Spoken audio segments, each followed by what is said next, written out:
Hey everyone, this is Ergo Josh and welcome to my YouTube channel. Earlier this week, Apple released the new iPad Air, and at first I was like, alright, this is completely worthless for us digital artists. I'm gonna tell everyone not to buy it. But after giving it some thought, I realized it's not that easy of a decision to make. If you've already heard about this and know all the tech specs, you can go ahead and skip to this point where I get into why I think it's worth buying or not. But if you haven't heard about it already, I'm just going to quickly go over the top highlights of what's changed so that hopefully you can make a more informed decision if you want to buy this iPad or not. So there are about 4 main things that have changed with this iPad, and the first one is the design. Apple has basically taken the 2018 iPad Pro design along with the 2020 one, because they're the same, and brought it to the iPad Air.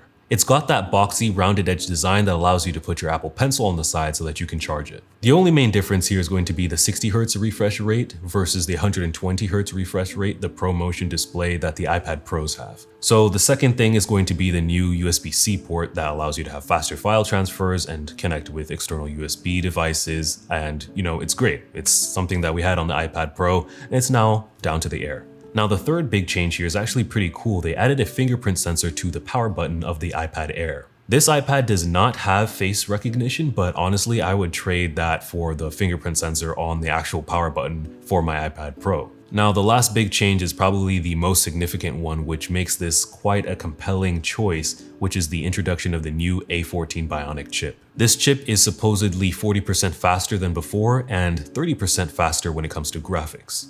Honestly, the only things that this iPad Air doesn't have that we know of at least is the multi-camera array on the back compared to this, the iPad Air is just single camera, and the LiDAR sensor on the back. It also doesn't have face recognition like I mentioned earlier. The main issue I have with this that makes me hesitant to recommend it for digital artists is the price to performance.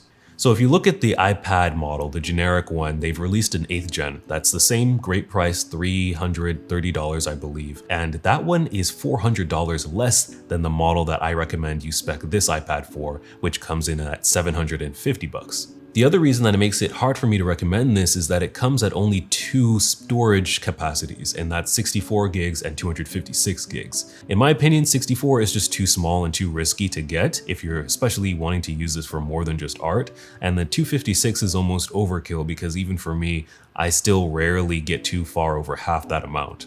So for this reason, when I'm looking at prices, I'm just going to completely ignore the 64 gig version and look at the 256 gig version, which comes in at $750. Now, the thing is, if we look at the iPad Pro 11-inch, which is just 0.1 inches bigger, right? It comes in at $799 or $800. So that's really just $50 more, and that's for the 128 gig version, which I say is pretty much the same because that's a nice basic limit that you want for your storage, and I don't think many people need more than that at all. So we have the iPad Air, which comes in at $750 for the 256 gigabyte version, and we have the 11-inch iPad Pro for 128 gigs that comes in at $50 more, $800. It's a little bit, it makes you think, right? Oh, obviously get the Pro, right? But still, it depends on exactly what you're doing. So the pros that the Pro has is that it has that 120 Hz refresh rate, which is actually pretty nice for anyone to use, especially as artists. The other thing is that the 11-inch Pro has 6 gigs of RAM, which is confirmed to be true, but on this iPad Air, we don't know how much RAM it has, and there's really no reason to believe it has as much because it's the Pro line, they put more there, so it's very likely we're gonna see 4 gigabytes or less RAM on the Air. Now, in my opinion, RAM matters more than processing power for these tablets because it directly converts to how many layers you can use in all of these drawing and painting applications. So the iPad Pro has more RAM, supposedly, that's what I'm gonna assume, and the iPad Pro also has a better refresh rate screen, but the iPad Air has that A14 Bionic chip. That chip is supposedly 40% faster and then 30% faster when it comes to graphics, which can help when it comes to art because that's going to allow you to use, I'm assuming, bigger brushes rather than smaller brushes before it gets too laggy on a canvas. RAM, I'm pretty sure it doesn't really affect that, it's more for the layers. But to be honest, I don't think too many people are using gigantic complex brushes, and software developers who are making programs for us on the iPad, for them to be able to take advantage of that new processing power would be in a complete rewrite of the code, and I really don't think that's going to happen much. So I think the only thing you're going to see improvement-wise when it comes to painting is being able to use bigger brushes on a canvas, which again, I don't think it's going to be that compelling. But if you use your iPad if you're intending to use this for a laptop replacement, for example, that's where that can kind of matter because everything across the board is generally going to be faster and more future-proof. And if you want to do some video editing, that's going to come in handy a lot. To be honest, it's a really weird product because it seems to almost replace the 11-inch iPad Pro with something that's completely better. I mean, again, if it wasn't for that Pro Motion, that 120 Hertz, I wouldn't care. I don't really care about having this incredible camera display and the LiDAR sensor on the back. So for me, it's like, I'd much rather give away that face recognition software because I love the fingerprint reader. If you don't care about the 12.9 inch size, honestly, this is a better choice than the 11-inch iPad Pro in many ways. The only caveat is, again, that 6 gigs of RAM we know to be true and exist on the iPad Pro line is going to matter for a lot of digital artists, whereas we don't know exactly what's going to be for this new iPad Air because no one's really going to get it until October. And when it comes to just generic value and resaleability, they both came out this year in 2020. I feel like they're both going to be pretty much on par if you get the new 2020 iPad Pro line or the iPad Air line.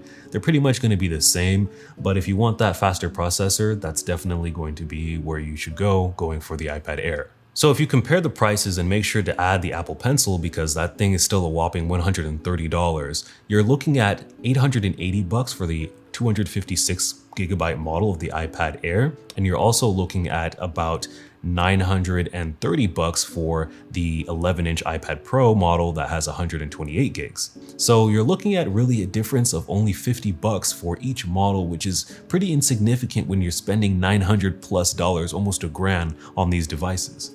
So yeah, this is a really weird product setup that Apple has done. I think that they might just be trying to get everyone into their higher end models, or maybe that they're just really trying to fight that laptop market and get people to go to iPads unless they're going to need something much more powerful. So at the end of the day, I say this really depends on you. Do you want something that has more raw power? Are you going to be using it for a lot more than just drawing and art? Or do you really just plan to use this iPad for art and you're not going to be doing it for school work or rendering and things like that? And in that case, I recommend you just get the Pro, which is going to be a little bit bigger. It has way more established accessories out there. You're going to benefit from that Pro Motion display, and it's going to probably still be a little bit easier of a resale value because it has that Pro name attached to it. Now, if I've convinced you to get the 11-inch iPad Pro, or maybe you still want to decide to get the iPad Air, you should definitely check out today's sponsor, Paperlike. Paperlike is a matte screen protector that allows you to apply a thin film over your iPad that gives it an anti-glare display. What it also does is give you the ability to have a paper-like feel when you're drawing on it with your Apple Pencil.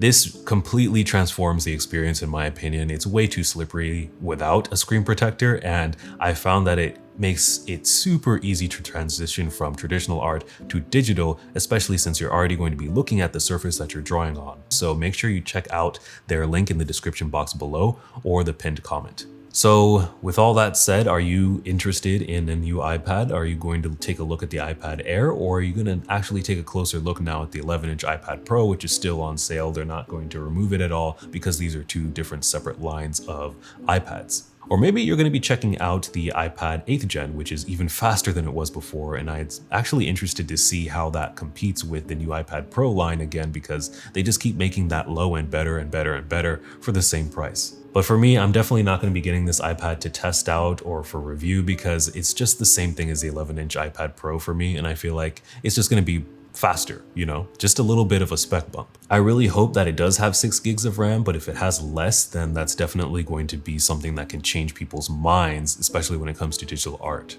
One thing I do want to start comparing my iPad to is, however, the new Galaxy Tab S7 Plus. That thing looks pretty dang promising, and so I definitely want to get my hands on it so I can test it out and compare it with my iPad Pro. So make sure you subscribe so that you don't miss when I get my hands on that. All right, that's going to be it for me today. Make sure you guys stay safe, keep drawing, and stay positive, and I will see you in the next video. Peace.